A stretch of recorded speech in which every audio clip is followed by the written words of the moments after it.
श्रीगणेशाय नमः। अथ श्री कनकधारा स्तोत्रम्। अंगं हरिः पुलकभूषणमाश्रयन्ति, भृङ्गाङ्गनेव मुकुलाभरणं तमालम्। अङ्गीकृताखिलविभूतिरपाङ्गलीला, माङ्गल्यदास्तु मम मङ्गलदेवतायाः। मुग्धा मुहुर्विदधति वदने मुरारेः, प्रेमत्रपा प्रणिहितानि गतागतानि। मालादृशोर्मधुकरीव महोत्पलेया, सा मे श्रियं दिशतु सागरसम्भवायाः। विश्वामरेन्द्रपदवी भ्रमदानदक्ष, मानन्दहेतुरधिकं मुरविद्विषोऽपि। ईशन्निषीदतु मयि क्षणमीक्षणार्धमिन्दीवरोदरसहोदरमिन्दिरायाः। आमीलिताक्षमधिगम्य मुदा मुकुन्द, मानन्दकन्दमनिमेषमनङ्गतन्त्रम्।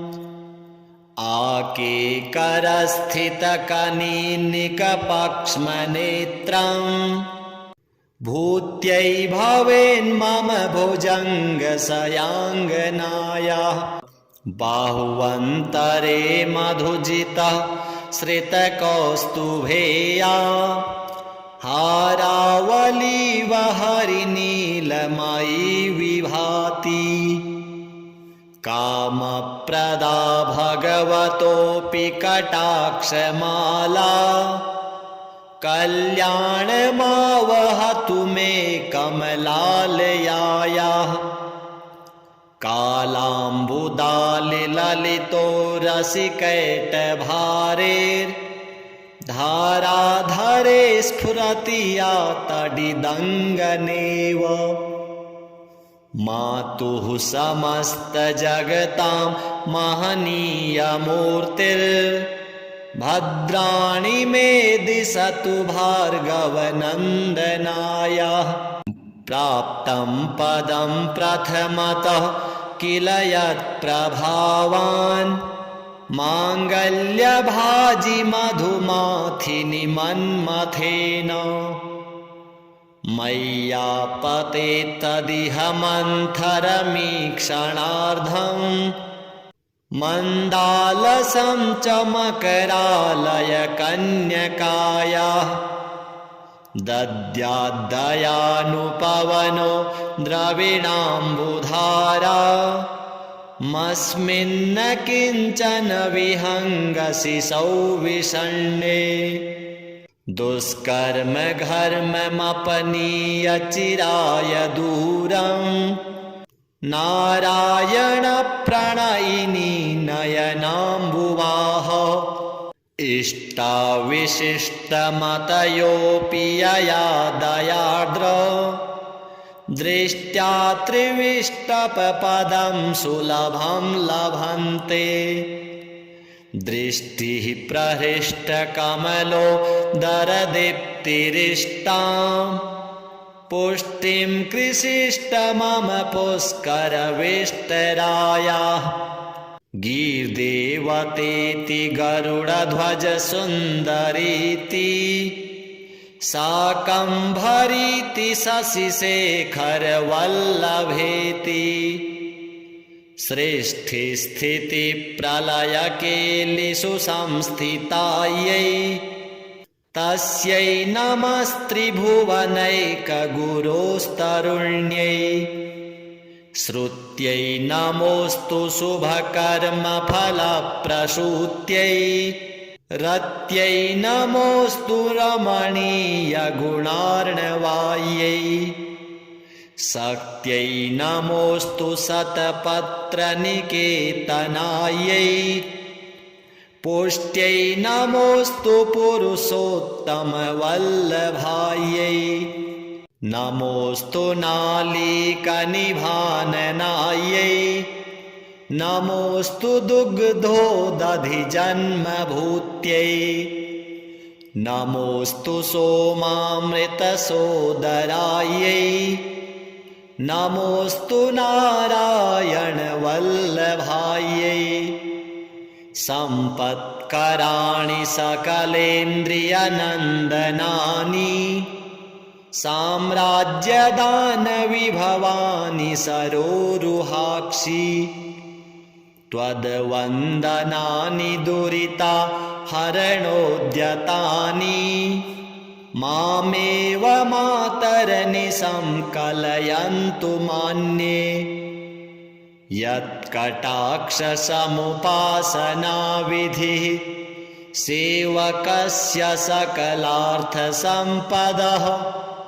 सन्तनोति वचनाङ्गमानसैस्त्वां मुरारिहृदयेश्वरीं भजे सरसिजनिलये सरोजहस्ते धवलतमांशुकगन्धमाल्यशोभे भगवति हरिवल्लभे मनोज्ञे त्रिभुवनभूतिकरि प्रसीद मह्यम् दिग्धस्तिभिः कनककुम्भमुखावसृष्टा स्वरवाहिनी विमलचारुजलप्लुताङ्गी प्रातर्नमामि जगतां जननीमशेष लोकाधिनाथ गृहिणीममृताब्धिपुत्रीं कमले कमलाक्षवल्लभे त्वं करुणापूरतरङ्गितैरपाङ्गैः अवलोकय मां किञ्चनानां प्रथमं पात्रं कृतिमिं दयायाः स्तुवन्ति ये स्तुतिभिरमोभिरन्वहं त्रयीमयीं त्रिभुवनमातरं रमां गुणाधिका गुरुतरभाग्यभागिनो भवन्ति ते भुवि बुधभाविताशयाः अङ्गं हरेः पुलकभूषणमाश्रयन्ति भृङ्गाङ्गनेव मुकुलाभरणं तमालम् अङ्गीकृताखिलविभूतिरपाङ्गलीला माङ्गल्यदास्तु मम मङ्गलदेवतायाः मुग्धा मुहुर्विदधति वदने मुरारेः प्रेमत्रपा प्रणिहितानि गतागतानि मालादृशोर्मधुकरीव महोत्पलेया सा मे श्रियं दिशतु सागरसम्भवायाः विश्वामरेन्द्रपदवी भ्रमदानदक्ष मानन्दहेतुरधिकं मुरविद्विषोऽपि ईशन्निषीदतु मयि क्षणमीक्षणार्ध मिन्दीवरोदरसहोदरमिन्दिरायाः आमीलिताक्षमधिगम्य मुदा मुकुन्द मानन्दकन्दमनिमेषमनङ्गतन्त्रम् आकेकरस्थितकनीनिकपक्ष्मनेत्रम् भूत्यै भवेन्मम भुजङ्गशयाङ्गनायाः बाहुवन्तरे मधुजितः श्रितकौस्तुभेया हारावलीव हरिनीलमयी विभाति। कामप्रदा भगवतोऽपि कटाक्षमाला कल्याणमावहतु मे कमलालयायाः कालाम्बुदालिललितो रसिकैटभारेर्धाराधरे स्फुरति या तडिदङ्गनेव मातुः समस्तजगतां महनीयमूर्तिर्भद्राणि मे दिशतु भार्गवनन्दनायाः प्राप्तं पदं प्रथमतः किल यत्प्रभावान् माङ्गल्यभाजि मधुमाथिनि मन्मथेन मय्यापते तदिह मन्थरमीक्षणार्धं मन्दालसं च मकरालयकन्यकायाः दद्याद्दयानुपवनो द्रविणाम्बुधारा मस्मिन्न किञ्चन विहङ्गसि सौविषण्णे दुष्कर्म घर्ममपनीय चिराय दूरं नारायण प्रणयिनी नयनाम्बुवाः इष्टाविशिष्टमतयोऽपि यया दयार्द्र दृष्ट्या त्रिविष्टपपदं सुलभं लभन्ते दृष्टिः प्रहृष्टकमलो दरदीप्तिरिष्टां पुष्टिं कृषिष्ट मम पुष्करविष्टरायाः गीर्देवतेति गरुडध्वज सुन्दरीति शाकम्भरीति शशिशेखरवल्लभेति सृष्टिस्थितिप्रलयकेलिषु संस्थितायै तस्यै नमस्त्रिभुवनैकगुरोस्तरुण्यै श्रुत्यै नमोऽस्तु शुभकर्मफलप्रसूत्यै रत्यै नमोऽस्तु रमणीयगुणार्णवायै शक्त्यै नमोऽस्तु शतपत्रनिकेतनायै पुष्ट्यै नमोऽस्तु पुरुषोत्तमवल्लभायै नमोऽस्तु नालीकनिभाननायै नमोऽस्तु दुग्धोदधिजन्मभूत्यै नमोऽस्तु सोमामृतसोदरायै नमोऽस्तु नारायणवल्लभायै सम्पत्कराणि सकलेन्द्रियनन्दनानि साम्राज्यदानविभवानि सरोरुहाक्षि त्वद्वन्दनानि दुरिता हरणोद्यतानि मामेव मातरनि संकलयन्तु मान्ये यत्कटाक्षसमुपासनाविधिः सेवकस्य सकलार्थसम्पदः सन्तनोति वचनाङ्गमानसैस्त्वां मुरारिहृदयेश्वरीं भजे सरसिजनिलये सरोजहस्ते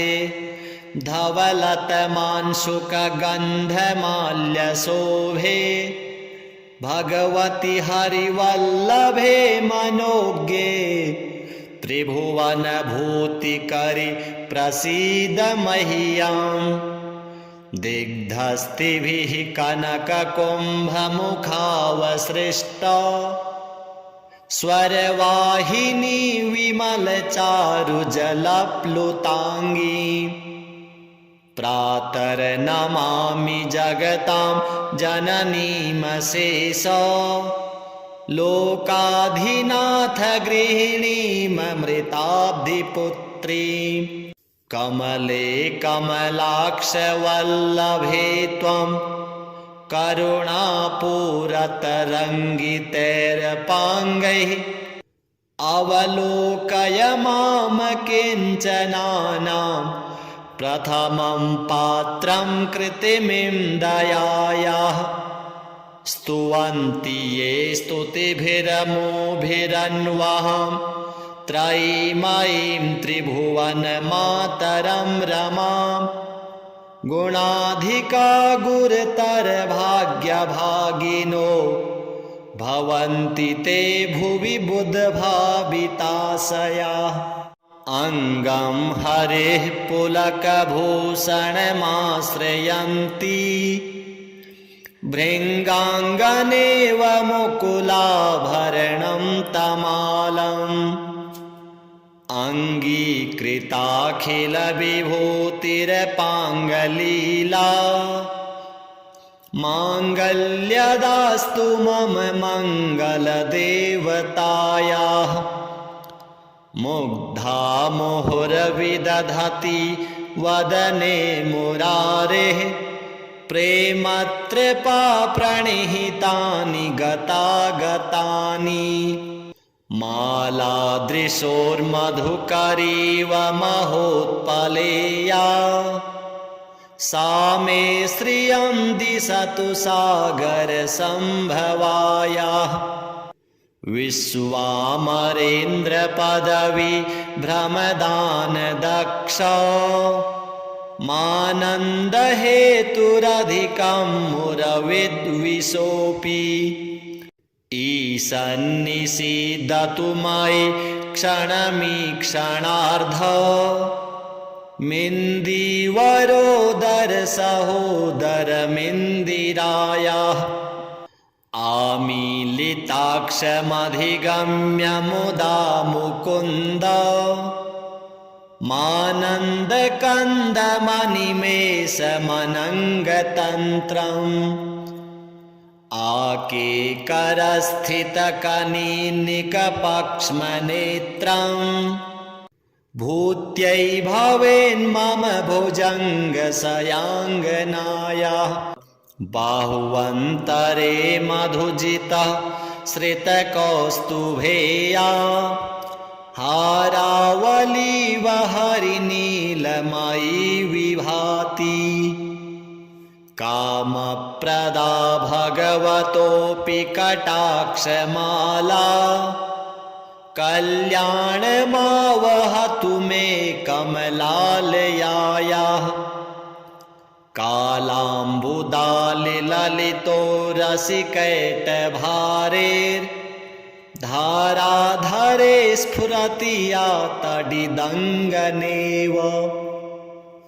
मातुः समस्तजगतां महनीयमूर्तिर्भद्राणि मे दिशतु भार्गवनन्दनायाः प्राप्तं पदं प्रथमतः किल यत्प्रभावान् माङ्गल्यभाजि मधुमाथिनि मन्मथेन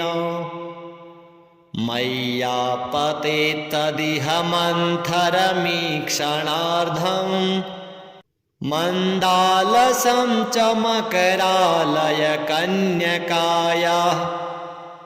दद्याद्दयानुपवनो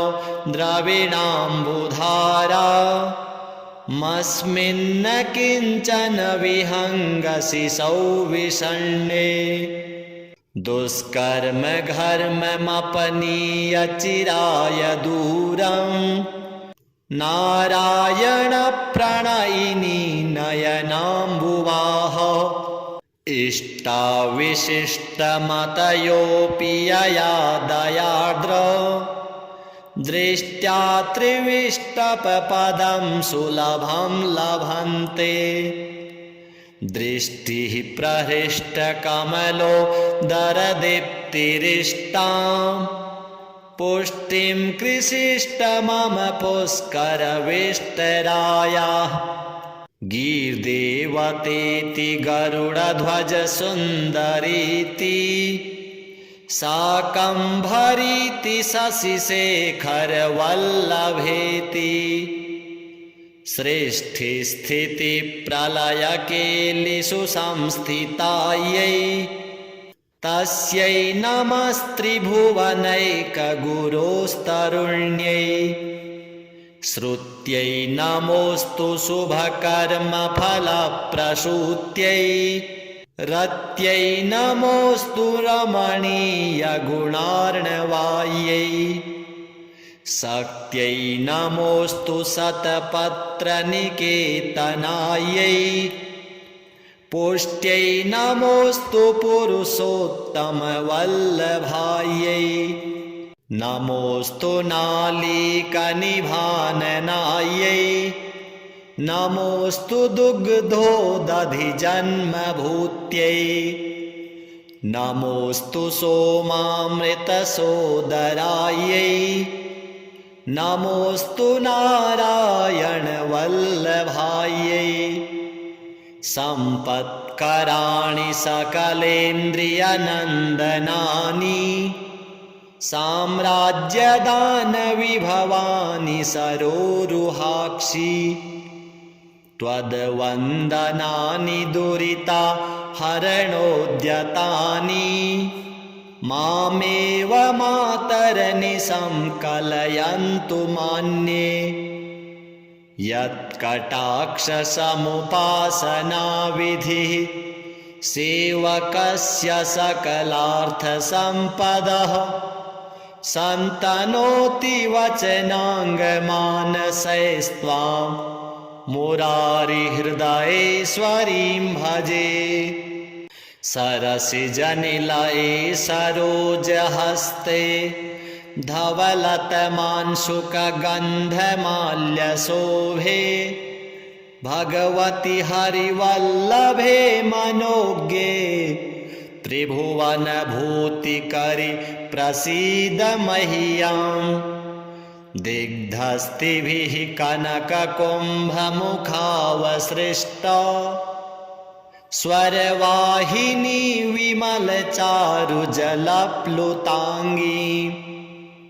प्रातर्नमामि जगतां जननीमशेष लोकाधिनाथ गृहिणीममृताब्धिपुत्रीं कमले कमलाक्षवल्लभे त्वं करुणापूरतरङ्गितैरपाङ्गैः अवलोकय मां किञ्चनानां प्रथमं पात्रं कृतिमिं दयायाः स्तुवन्ति ये स्तुतिभिरमोभिरन्वहं त्रयीमयीं त्रिभुवनमातरं रमां गुणाधिका गुरुतरभाग्यभागिनो भवन्ति ते भुवि बुधभाविताशयाः अङ्गं हरेः पुलकभूषणमाश्रयन्ति भृङ्गाङ्गनेव मुकुलाभरणं तमालम् अङ्गीकृताखिलविभूतिरपाङ्गलीला माङ्गल्यदास्तु मम मङ्गलदेवतायाः मुग्धा मुहुर्विदधति वदने मुरारेः प्रेमत्रपाप्रणिहितानि गतागतानि मालादृशोर्मधुकरीव महोत्पलेया सा मे श्रियं दिशतु सागरसम्भवायाः विश्वामरेन्द्रपदवी भ्रमदानदक्ष मानन्दहेतुरधिकं मुरविद्विषोऽपि ईशन्निषीदतु मयि क्षणमीक्षणार्ध मिन्दीवरोदरसहोदरमिन्दिरायाः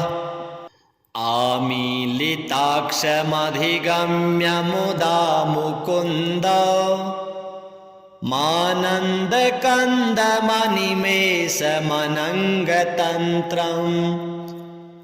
आकेकरस्थितकनीनिकपक्ष्मनेत्रम् भूत्यै भवेन्मम भुजङ्गशयाङ्गनायाः बाहुवन्तरे मधुजितः श्रितकौस्तुभेया हारावलीव हरिनीलमयी विभाति कामप्रदा भगवतोऽपि कटाक्षमाला कल्याणमावहतु मे कमलालयायाः कालाम्बुदालिललितो रसिकैटभारेर्धाराधरे स्फुरति या तडिदङ्गनेव मातुः समस्तजगतां महनीयमूर्तिर्भद्राणि मे दिशतु भार्गवनन्दनायाः प्राप्तं पदं प्रथमतः किल यत्प्रभावान् माङ्गल्यभाजि मधुमाथिनि मन्मथेन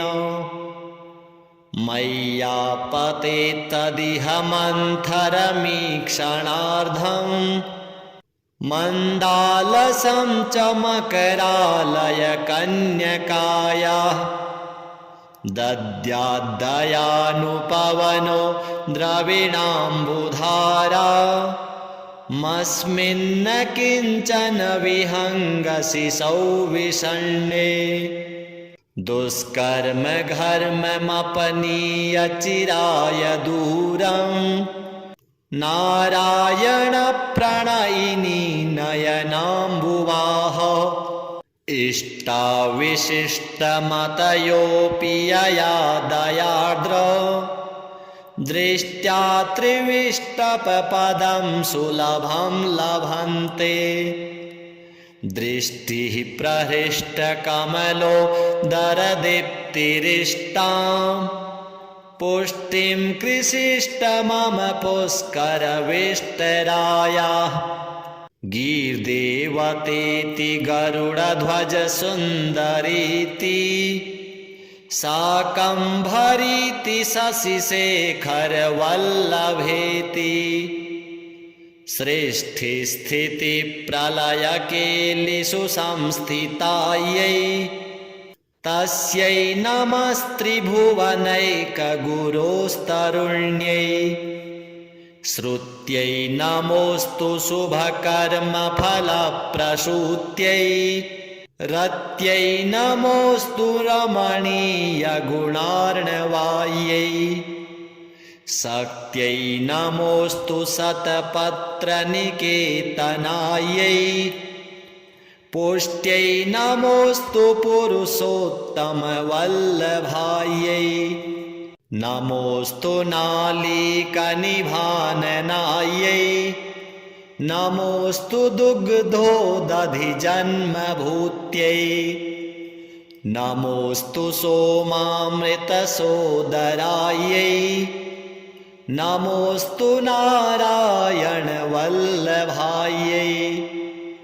सम्पत्कराणि सकलेन्द्रियनन्दनानि साम्राज्यदानविभवानि सरोरुहाक्षि त्वद्वन्दनानि दुरिता हरणोद्यतानि मामेव मातरनिशं कलयन्तु मान्ये यत्कटाक्षसमुपासनाविधिः सेवकस्य सकलार्थसम्पदः सन्तनोति वचनाङ्गमानसैस्त्वां मुरारिहृदयेश्वरीं भजे सरसिजनिलये सरोजहस्ते धवलतमांशुकगन्धमाल्यशोभे भगवति हरिवल्लभे मनोज्ञे त्रिभुवनभूतिकरि प्रसीद मह्यं दिग्धस्तिभिः कनककुम्भमुखावसृष्टा स्वरवाहिनी विमलचारुजलप्लुताङ्गी प्रातर्नमामि जगतां जननीमशेष लोकाधिनाथ गृहिणीममृताब्धिपुत्री कमले कमलाक्षवल्लभे त्वं करुणापूरतरङ्गितैरपाङ्गैः अवलोकय मां किञ्चनानां प्रथमं पात्रं कृतिमिं दयायाः स्तुवन्ति ये स्तुतिभिरमोभिरन्वहं त्रयीमयीं त्रिभुवनमातरं रमां गुणाधिका गुरुतरभाग्यभागिनो भवन्ति ते भुवि बुधभाविताशयाः अङ्गं हरेः पुलकभूषणमाश्रयन्ति भृङ्गाङ्गनेव मुकुलाभरणं तमालम् अङ्गीकृताखिलविभूतिरपाङ्गलीला माङ्गल्यदास्तु मम मङ्गलदेवतायाः मुग्धा मुहुर्विदधति वदने मुरारेः प्रेमत्रपा प्रणिहितानि गतागतानि मालादृशोर्मधुकरीव महोत्पलेया सा मे श्रियं दिशतु सागरसम्भवायाः विश्वामरेन्द्रपदवी भ्रमदानदक्ष मानन्दहेतुरधिकं मुरविद्विषोऽपि ईशन्निषीदतु मयि क्षणमीक्षणार्ध मिन्दीवरोदरसहोदरमिन्दिरायाः आमीलिताक्षमधिगम्य मुदा मुकुन्द मानन्दकन्दमनिमेषमनङ्गतन्त्रम् आकेकरस्थितकनीनिकपक्ष्मनेत्रं भूत्यै भवेन्मम भुजङ्गशयाङ्गनायाः बाहुवन्तरे मधुजितः श्रितकौस्तुभेया हारावलीव हरिनीलमयी विभाति कामप्रदा भगवतोऽपि कटाक्षमाला कल्याणमावहतु मे कमलालयायाः कालाम्बुदालिललितो रसिकैटभारेर्धाराधरे स्फुरति या तडिदङ्गनेव मातुः समस्तजगतां महनीयमूर्तिर्भद्राणि मे दिशतु भार्गवनन्दनायाः प्राप्तं पदं प्रथमतः किल यत्प्रभावान् माङ्गल्यभाजि मधुमाथिनि मन्मथेन मय्यापते तदिह मन्थरमीक्षणार्धं मन्दालसं च मकरालयकन्यकायाः दद्याद्दयानुपवनो द्रविणाम्बुधारा मस्मिन्न किञ्चन विहङ्गशिशौ विषण्णे दुष्कर्म घर्ममपनीय चिराय दूरं नारायण प्रणयिनी नयनाम्बुवाः इष्टाविशिष्टमतयोऽपि यया दयार्द्र दृष्ट्या त्रिविष्टपपदं सुलभं लभन्ते दृष्टिः प्रहृष्टकमलो दरदीप्तिरिष्टाम् पुष्टिं कृषिष्ट मम पुष्करविष्टरायाः गीर्देवतेति गरुडध्वज सुन्दरीति शाकम्भरीति शशिशेखरवल्लभेति सृष्टिस्थितिप्रलयकेलिषु संस्थितायै तस्यै नमस्त्रिभुवनैकगुरोस्तरुण्यै श्रुत्यै नमोऽस्तु शुभकर्मफलप्रसूत्यै रत्यै नमोऽस्तु रमणीयगुणार्णवायै शक्त्यै नमोऽस्तु शतपत्रनिकेतनायै पुष्ट्यै नमोऽस्तु पुरुषोत्तमवल्लभायै नमोऽस्तु नालीकनिभाननायै नमोऽस्तु दुग्धोदधिजन्मभूत्यै नमोऽस्तु सोमामृतसोदरायै नमोऽस्तु नारायणवल्लभायै सम्पत्कराणि सकलेन्द्रियनन्दनानि साम्राज्यदानविभवानि सरोरुहाक्षि त्वद्वन्दनानि दुरिता हरणोद्यतानि मामेव मातरनि संकलयन्तु मान्ये यत्कटाक्षसमुपासनाविधिः सेवकस्य सकलार्थसम्पदः सन्तनोति वचनाङ्गमानसैस्त्वां मुरारिहृदयेश्वरीं भजे सरसिजनिलये सरोजहस्ते धवलतमांशुकगन्धमाल्यशोभे भगवति हरिवल्लभे मनोज्ञे त्रिभुवनभूतिकरि प्रसीद मह्यम्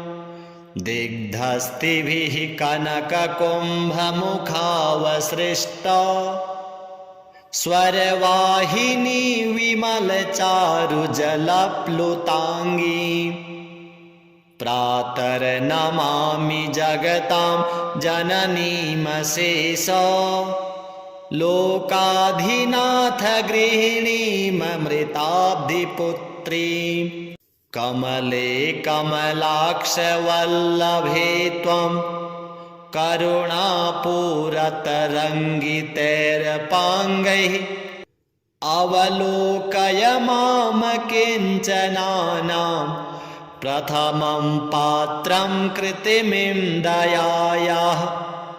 स्तुवन्ति ये स्तुतिभिरमोभिरन्वहं त्रयीमयीं त्रिभुवनमातरं रमां गुणाधिका गुरुतरभाग्यभागिनो भवन्ति ते भुवि बुधभाविताशयाः अङ्गं हरेः पुलकभूषणमाश्रयन्ति भृङ्गाङ्गनेव मुकुलाभरणं तमालम् अङ्गीकृताखिलविभूतिरपाङ्गलीला माङ्गल्यदास्तु मम मङ्गलदेवतायाः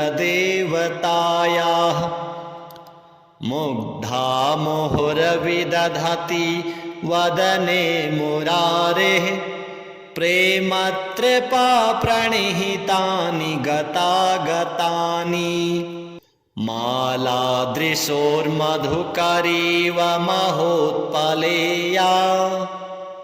सा मे श्रियं दिशतु सागरसम्भवायाः विश्वामरेन्द्रपदवी भ्रमदानदक्षा मानन्दहेतुरधिकं मुरविद्विषोऽपि सन्निषीदतु मयि क्षणमीक्षणार्ध मिन्दीवरोदर सहोदरमिन्दिरायाः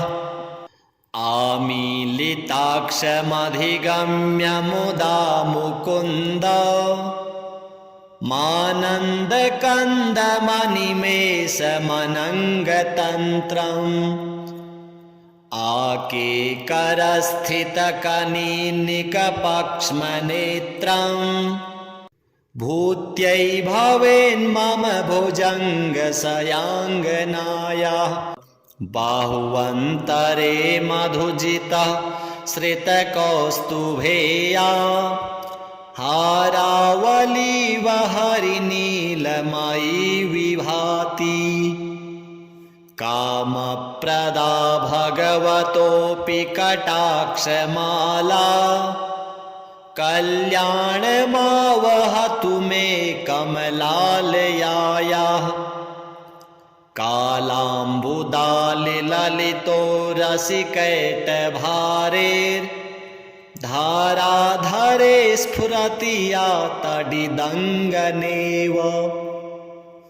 मातुः समस्तजगतां महनीयमूर्तिर्भद्राणि मे दिशतु भार्गवनन्दनायाः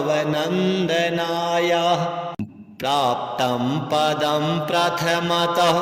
किल यत्प्रभावान् माङ्गल्यभाजि मधुमाथिनि मन्मथेन मय्यापते तदिह मन्थरमीक्षणार्धम् मन्दालसं च मकरालयकन्यकायाः दद्याद्दयानुपवनो द्रविणाम्बुधारा मस्मिन्न किञ्चन विहङ्गसि सौविषण्णे दुष्कर्म घर्ममपनीय चिराय दूरम् नारायण प्रणयिनी नयनाम्बुवाः इष्टाविशिष्टमतयोऽपि यया दयार्द्र दृष्ट्या त्रिविष्टपपदं सुलभं लभन्ते दृष्टिः प्रहृष्टकमलो दरदीप्तिरिष्टां पुष्टिं कृषिष्ट मम पुष्करविष्टरायाः गीर्देवतेति गरुडध्वज सुन्दरीति शाकम्भरीति शशिशेखरवल्लभेति सृष्टिस्थितिप्रलयकेलिषु संस्थितायै तस्यै नमस्त्रिभुवनैकगुरोस्तरुण्यै श्रुत्यै नमोऽस्तु शुभकर्मफलप्रसूत्यै रत्यै नमोऽस्तु रमणीयगुणार्णवायै शक्त्यै नमोऽस्तु शतपत्रनिकेतनायै पुष्ट्यै नमोऽस्तु पुरुषोत्तमवल्लभायै नमोऽस्तु नालीकनिभाननायै नमोऽस्तु दुग्धोदधिजन्मभूत्यै नमोऽस्तु सोमामृतसोदरायै नमोऽस्तु नारायणवल्लभायै सम्पत्कराणि सकलेन्द्रियनन्दनानि साम्राज्यदानविभवानि सरोरुहाक्षि त्वद्वन्दनानि दुरिता हरणोद्यतानि मामेव मातरनिशं कलयन्तु मान्ये यत्कटाक्षसमुपासनाविधिः सेवकस्य सकलार्थसम्पदः सन्तनोति वचनाङ्गमानसैस्त्वां मुरारिहृदयेश्वरीं भजे सरसिजनिलये सरोजहस्ते धवलतमांशुकगन्धमाल्यशोभे भगवति हरिवल्लभे मनोज्ञे त्रिभुवनभूतिकरि प्रसीद मह्यम् दिग्धस्तिभिः कनककुम्भमुखावसृष्टा स्वरवाहिनी विमलचारुजलप्लुताङ्गी प्रातर्नमामि जगतां जननीमशेष लोकाधिनाथ गृहिणीममृताब्धिपुत्रीं कमले कमलाक्षवल्लभे त्वं करुणापूरतरङ्गितैरपाङ्गैः अवलोकय मां किञ्चनानां प्रथमं पात्रं कृतिमिं दयायाः स्तुवन्ति ये स्तुतिभिरमोभिरन्वहं त्रयीमयीं त्रिभुवनमातरं रमां गुणाधिका गुरुतर भाग्यभागिनो भवन्ति ते भुवि बुधभाविताशयाः अङ्गं हरेः पुलकभूषणमाश्रयन्ति भृङ्गाङ्गनेव मुकुलाभरणं तमालम् अङ्गीकृताखिलविभूतिरपाङ्गलीला माङ्गल्यदास्तु मम मङ्गलदेवतायाः मुग्धा मुहुर्विदधति वदने मुरारेः प्रेमत्रपा प्रणिहितानि गतागतानि मालादृशोर्मधुकरीव महोत्पलेया सा मे श्रियं दिशतु सागरसम्भवायाः विश्वामरेन्द्रपदवी भ्रमदानदक्ष मानन्दहेतुरधिकं मुरविद्विषोऽपि ईशन्निषीदतु मयि क्षणमीक्षणार्ध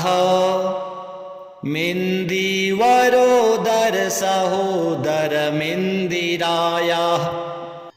आमीलिताक्षमधिगम्य मुदा मुकुन्द मानन्दकन्दमनिमेषमनङ्गतन्त्रम्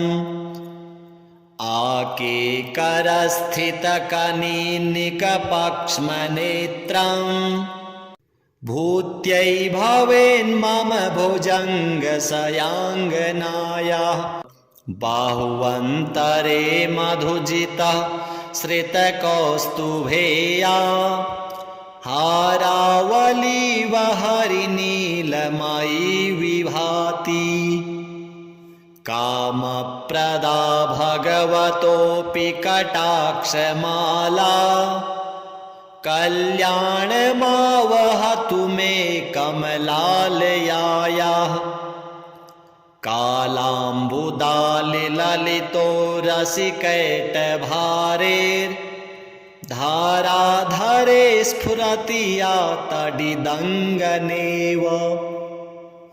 मातुः समस्तजगतां महनीयमूर्तिर्भद्राणि मे दिशतु भार्गवनन्दनायाः प्राप्तं पदं प्रथमतः किल यत्प्रभावान् माङ्गल्यभाजि मधुमाथिनि मन्मथेन मय्यापते तदिह मन्थरमीक्षणार्धं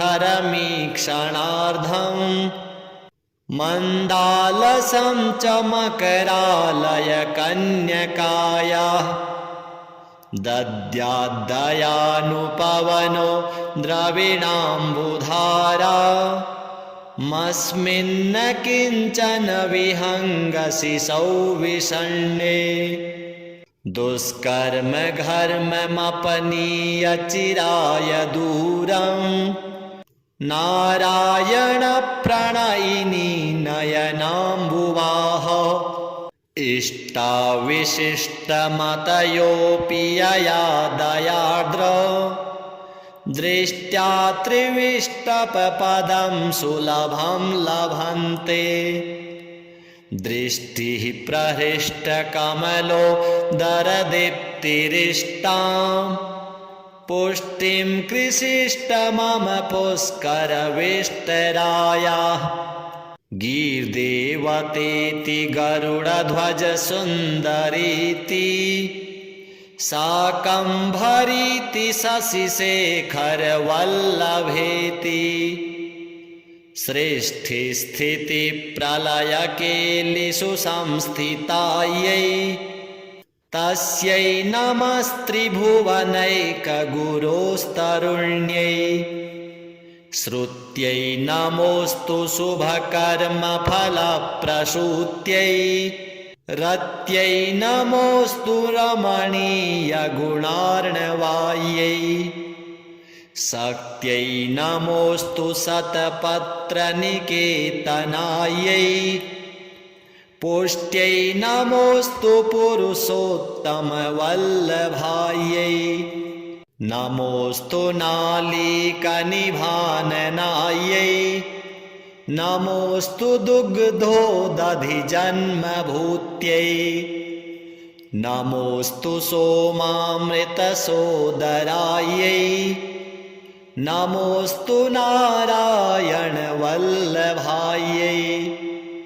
सम्पत्कराणि सकलेन्द्रियनन्दनानि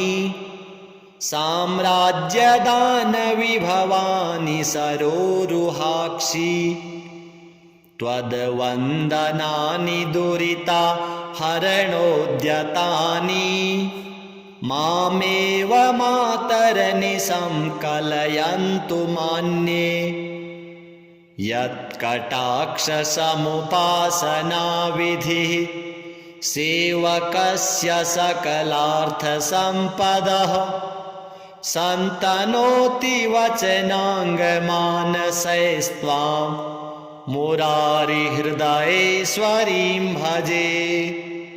सरसिजनिलये सरोजहस्ते धवलतमांशुकगन्धमाल्यशोभे भगवति हरिवल्लभे मनोज्ञे त्रिभुवनभूतिकरि प्रसीद मह्यम् दिग्धस्तिभिः कनककुम्भमुखावसृष्टा स्वरवाहिनी विमलचारुजलप्लुताङ्गी प्रातर्नमामि जगतां जननीमशेष लोकाधिनाथ गृहिणीममृताब्धिपुत्रीं कमले कमलाक्षवल्लभे त्वं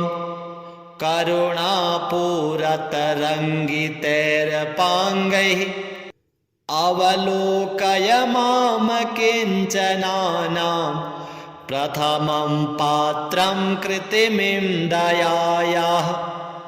स्तुवन्ति ये स्तुतिभिरमोभिरन्वहं त्रयीमयीं त्रिभुवनमातरं रमां गुणाधिका गुरुतरभाग्यभागिनो भवन्ति ते भुवि बुधभाविताशयाः अङ्गं हरेः पुलकभूषणमाश्रयन्ति भृङ्गाङ्गनेव मुकुलाभरणं तमालम् अङ्गीकृताखिलविभूतिरपाङ्गलीला माङ्गल्यदास्तु मम मङ्गलदेवतायाः मुग्धा मुहुर्विदधति वदने मुरारेः प्रेमत्रपा प्रणिहितानि गतागतानि मालादृशोर्मधुकरीव महोत्पलेया सा मे श्रियं दिशतु सागरसम्भवायाः विश्वामरेन्द्रपदवी भ्रमदानदक्ष मानन्दहेतुरधिकं मुरविद्विषोऽपि ईशन्निषीदतु मयि क्षणमीक्षणार्ध मिन्दीवरोदरसहोदरमिन्दिरायाः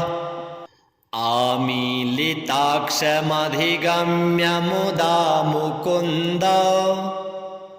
मानन्दकन्दमनिमेषमनङ्गतन्त्रम् आकेकरस्थितकनीनिकपक्ष्मनेत्रम् भूत्यै भवेन्मम भुजङ्गशयाङ्गनायाः बाहुवन्तरे मधुजितः श्रितकौस्तुभेया हारावलीव हरिनीलमयी विभाति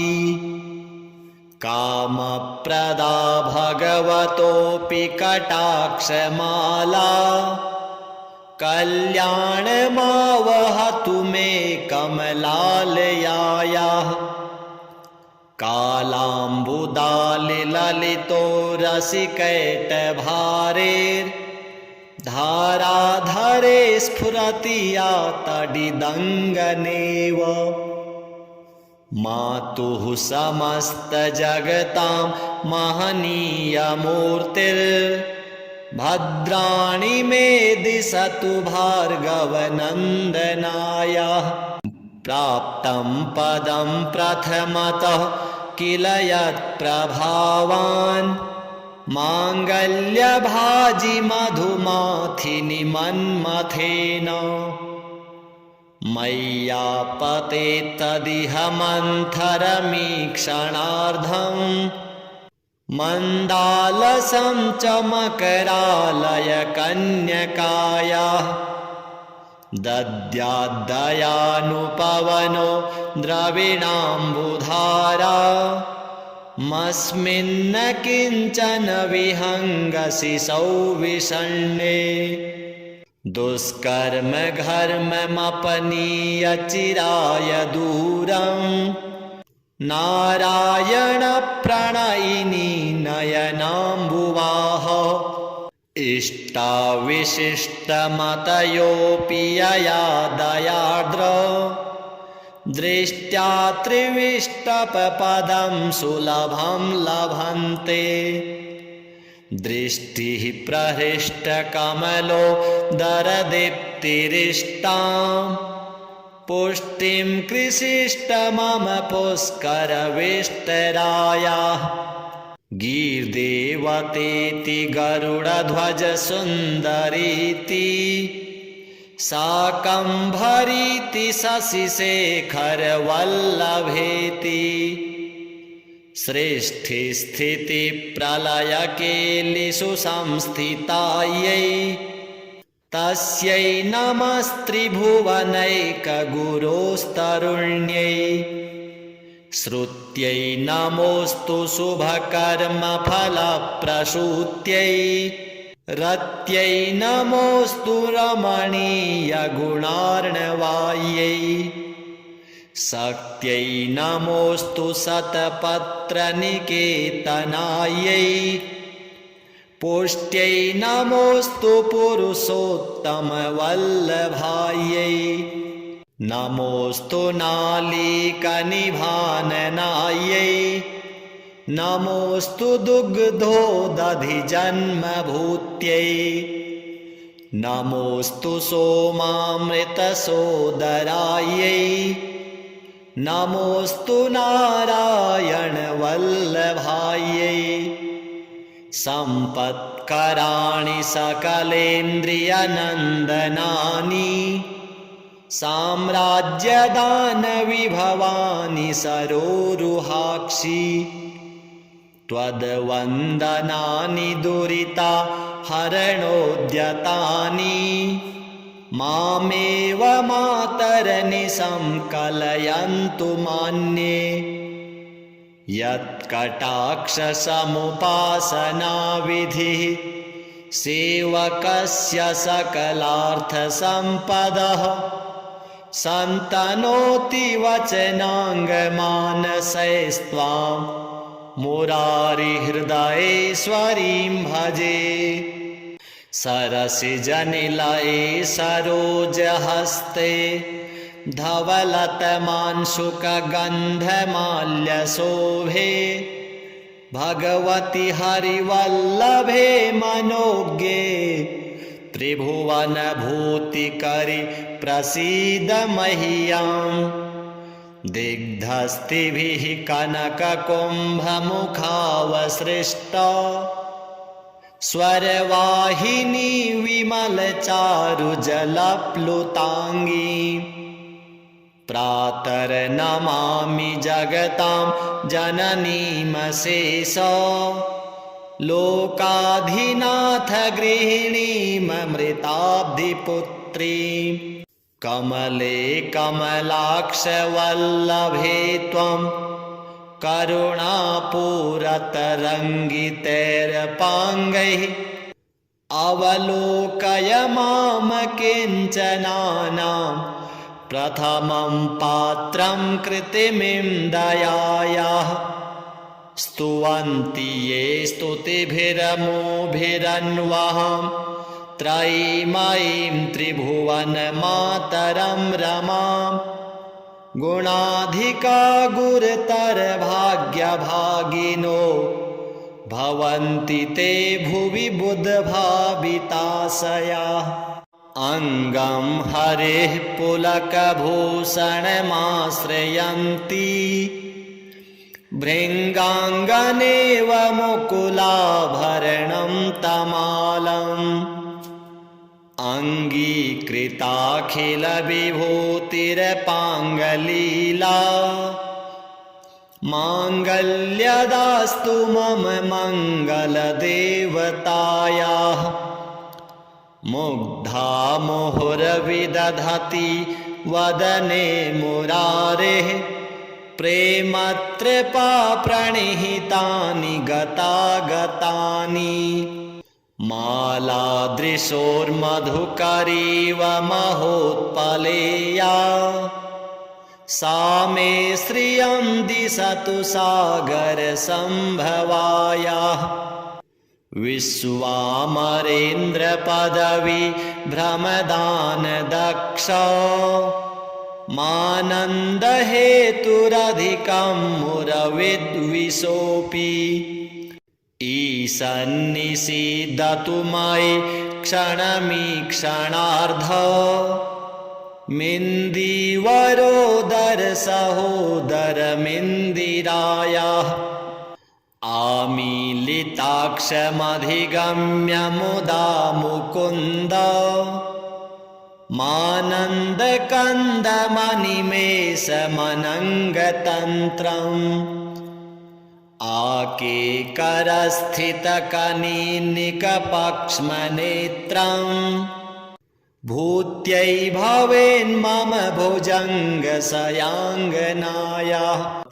बाहुवन्तरे मधुजितः श्रितकौस्तुभेया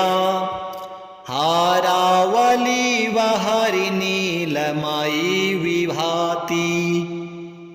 कामप्रदा भगवतोऽपि कटाक्षमाला कल्याणमावहतु मे कमलालयायाः कालाम्बुदालिललितो रसिकैटभारेर्धाराधरे स्फुरति या तडिदङ्गनेव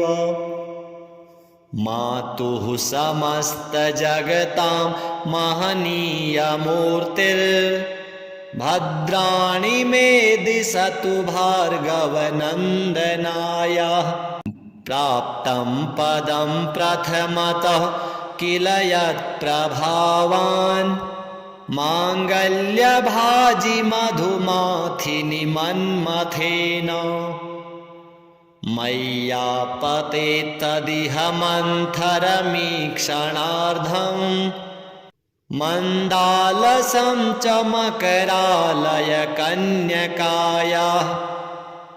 दद्याद्दयानुपवनो द्रविणाम्बुधारा मस्मिन्न किञ्चन विहङ्गसि सौविषण्णे दुष्कर्म घर्ममपनीय चिराय दूरम् नारायण प्रणयिनी नयनाम्बुवाः इष्टाविशिष्टमतयोऽपि यया दयार्द्र दृष्ट्या त्रिविष्टपपदं सुलभं लभन्ते दृष्टिः प्रहृष्टकमलो दरदीप्तिरिष्टाम् पुष्टिं कृषिष्ट मम पुष्करविष्टरायाः गीर्देवतेति गरुडध्वज सुन्दरीति शाकम्भरीति शशिशेखरवल्लभेति सृष्टिस्थितिप्रलयकेलिषु संस्थितायै तस्यै नमस्त्रिभुवनैकगुरोस्तरुण्यै श्रुत्यै नमोऽस्तु शुभकर्मफलप्रसूत्यै रत्यै नमोऽस्तु रमणीयगुणार्णवायै शक्त्यै नमोऽस्तु शतपत्रनिकेतनायै पुष्ट्यै नमोऽस्तु पुरुषोत्तमवल्लभायै नमोऽस्तु नालीकनिभाननायै नमोऽस्तु दुग्धोदधिजन्मभूत्यै नमोऽस्तु सोमामृतसोदरायै नमोऽस्तु नारायणवल्लभायै सम्पत्कराणि सकलेन्द्रियनन्दनानि साम्राज्यदानविभवानि सरोरुहाक्षि त्वद्वन्दनानि दुरिता हरणोद्यतानि मामेव मातरनिशं कलयन्तु मान्ये यत्कटाक्षसमुपासनाविधिः सेवकस्य सकलार्थसम्पदः सन्तनोति वचनाङ्गमानसैस्त्वां मुरारिहृदयेश्वरीं भजे सरसिजनिलये सरोजहस्ते धवलतमांशुकगन्धमाल्यशोभे भगवति हरिवल्लभे मनोज्ञे त्रिभुवनभूतिकरि प्रसीद मह्यम् दिग्धस्तिभिः कनककुम्भमुखावसृष्टा स्वरवाहिनी विमलचारुजलप्लुताङ्गी प्रातर्नमामि जगतां जननीमशेष लोकाधिनाथ गृहिणीममृताब्धिपुत्रीं कमले कमलाक्षवल्लभे त्वं करुणापूरतरङ्गितैरपाङ्गैः अवलोकय माम किञ्चनानां प्रथमं पात्रं कृतिमिं दयायाः स्तुवन्ति ये स्तुतिभिरमोभिरन्वहं त्रयीमयीं त्रिभुवनमातरं रमां गुणाधिका गुरुतरभाग्यभागिनो भवन्ति ते भुवि बुधभाविताशयाः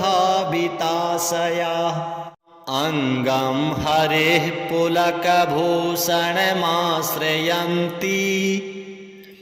भृङ्गाङ्गनेव मुकुलाभरणं तमालम् अङ्गीकृताखिलविभूतिरपाङ्गलीला माङ्गल्यदास्तु मम मङ्गलदेवतायाः मुग्धा मुहुर्विदधति वदने मुरारेः प्रेमत्रपा प्रणिहितानि गतागतानि मालादृशोर्मधुकरीव महोत्पलेया सा मे श्रियं दिशतु सागरसम्भवायाः विश्वामरेन्द्रपदवी भ्रमदानदक्ष मानन्दहेतुरधिकं मुरविद्विषोऽपि ईशन्निषीदतु मयि क्षणमीक्षणार्ध मिन्दीवरोदरसहोदरमिन्दिरायाः आमीलिताक्षमधिगम्य मुदा मुकुन्द मानन्दकन्दमनिमेषमनङ्गतन्त्रम् आकेकरस्थितकनीनिकपक्ष्मनेत्रम् भूत्यै भवेन्मम भुजङ्गशयाङ्गनायाः बाहुवन्तरे मधुजितः श्रितकौस्तुभेया हारावलीव हरिनीलमयी विभाति कामप्रदा भगवतोऽपि कटाक्षमाला कल्याणमावहतु मे कमलालयायाः कालाम्बुदालिललितो रसिकैटभारेर्धाराधरे स्फुरति या तडिदङ्गनेव मातुः समस्तजगतां महनीयमूर्तिर्भद्राणि मे दिशतु भार्गवनन्दनायाः प्राप्तं पदं प्रथमतः किल यत्प्रभावान् माङ्गल्यभाजि मधुमाथिनि मन्मथेन मय्यापते तदिह मन्थरमीक्षणार्धम् मन्दालसं च मकरालयकन्यकायाः दद्याद्दयानुपवनो द्रविणाम्बुधारा मस्मिन्न किञ्चन विहङ्गशिशौ विषण्णे दुष्कर्म घर्ममपनीय चिराय दूरम् नारायण प्रणयिनी नयनाम्बुवाः इष्टाविशिष्टमतयोऽपि यया दयार्द्र दृष्ट्या त्रिविष्टपपदं सुलभं लभन्ते दृष्टिः प्रहृष्टकमलो दरदीप्तिरिष्टाम् पुष्टिं कृषिष्ट मम पुष्करविष्टरायाः गीर्देवतेति गरुडध्वज सुन्दरीति शाकम्भरीति शशिशेखरवल्लभेति सृष्टिस्थितिप्रलयकेलिषु संस्थितायै तस्यै नमस्त्रिभुवनैकगुरोस्तरुण्यै श्रुत्यै नमोऽस्तु शुभकर्मफलप्रसूत्यै रत्यै नमोऽस्तु रमणीयगुणार्णवायै शक्त्यै नमोऽस्तु शतपत्रनिकेतनायै पुष्ट्यै नमोऽस्तु पुरुषोत्तमवल्लभायै नमोऽस्तु नालीकनिभाननायै नमोऽस्तु दुग्धोदधिजन्मभूत्यै नमोऽस्तु सोमामृतसोदरायै नमोऽस्तु नारायणवल्लभायै सम्पत्कराणि सकलेन्द्रियनन्दनानि साम्राज्यदानविभवानि सरोरुहाक्षि त्वद्वन्दनानि दुरिता हरणोद्यतानि मामेव मातरनिशं कलयन्तु मान्ये यत्कटाक्षसमुपासनाविधिः सेवकस्य सकलार्थसम्पदः सन्तनोति वचनाङ्गमानसैस्त्वां मुरारिहृदयेश्वरीं भजे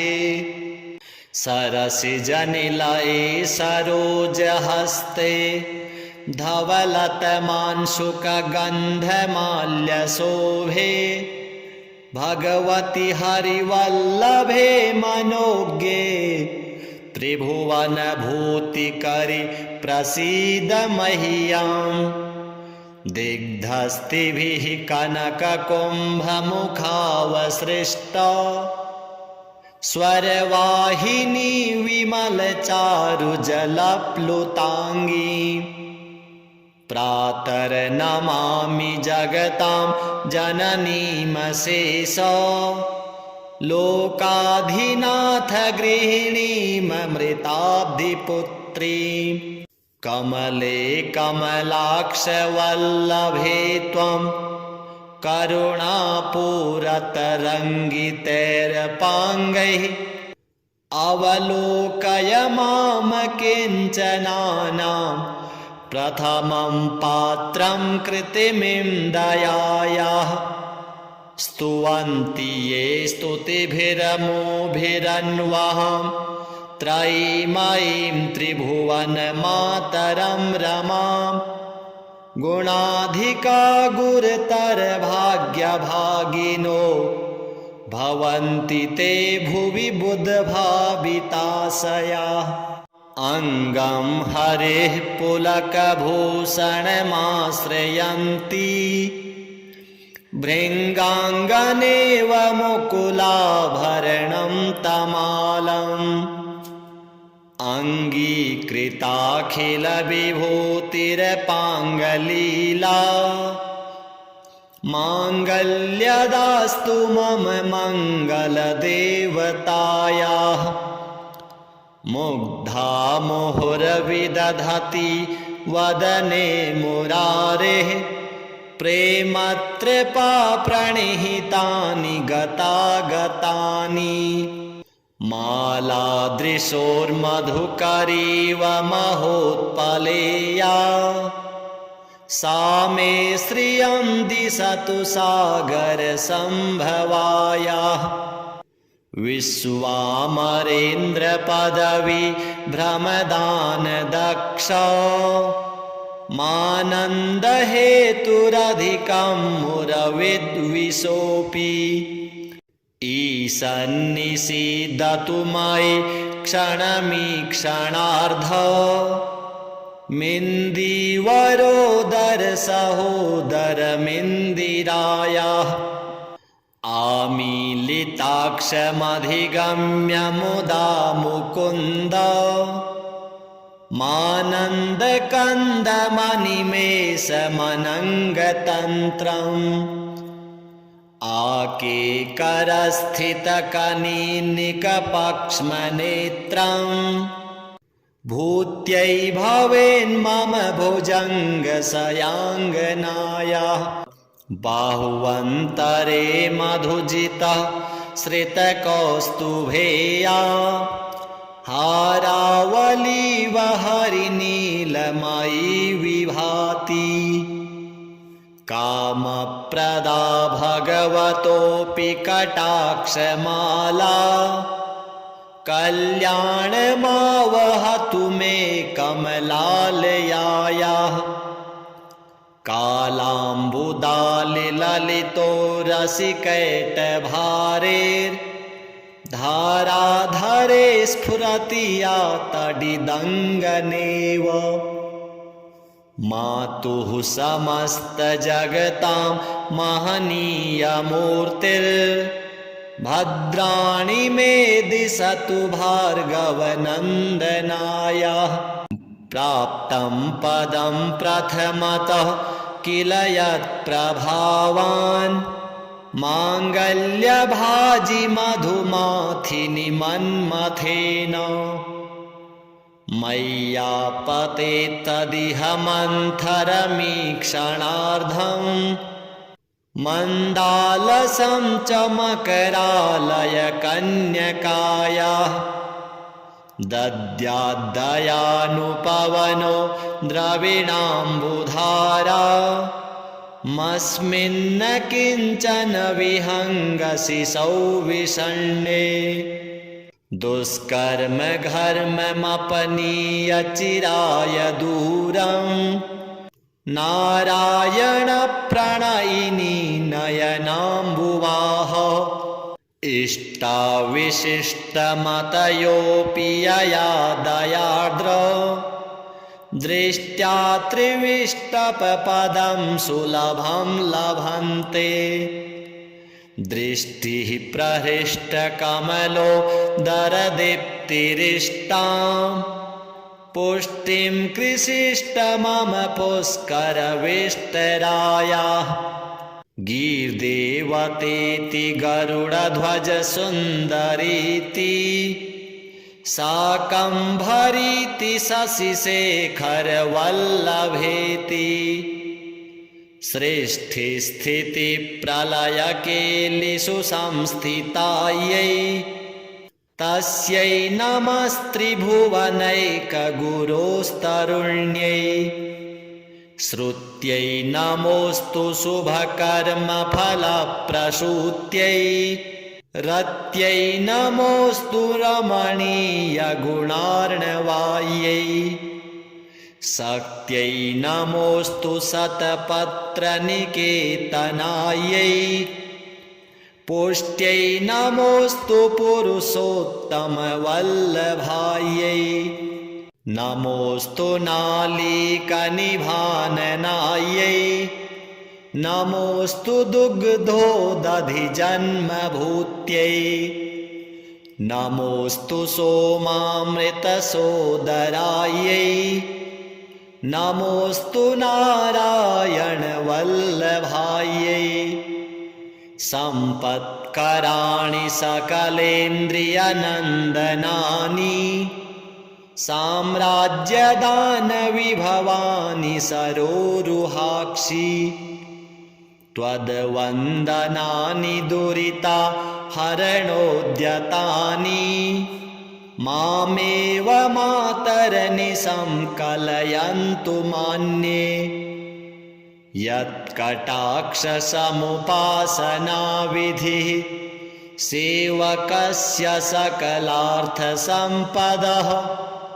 सन्तनोति वचनाङ्गमानसैस्त्वां मुरारिहृदयेश्वरीं भजे सरसिजनिलये सरोजहस्ते धवलतमांशुकगन्धमाल्यशोभे भगवति हरिवल्लभे मनोज्ञे त्रिभुवनभूतिकरि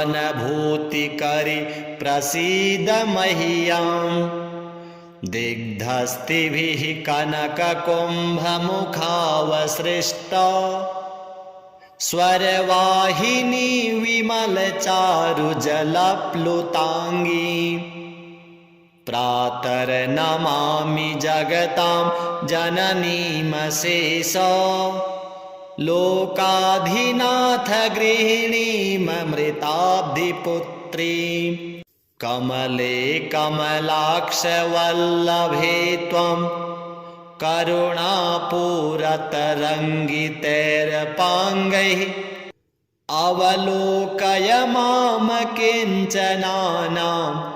प्रथमं पात्रं कृतिमिं दयायाः स्तुवन्ति ये स्तुतिभिरमोभिरन्वहं त्रयीमयीं त्रिभुवनमातरं रमां गुणाधिका गुरुतरभाग्यभागिनो भवन्ति ते भुवि बुधभाविताशयाः।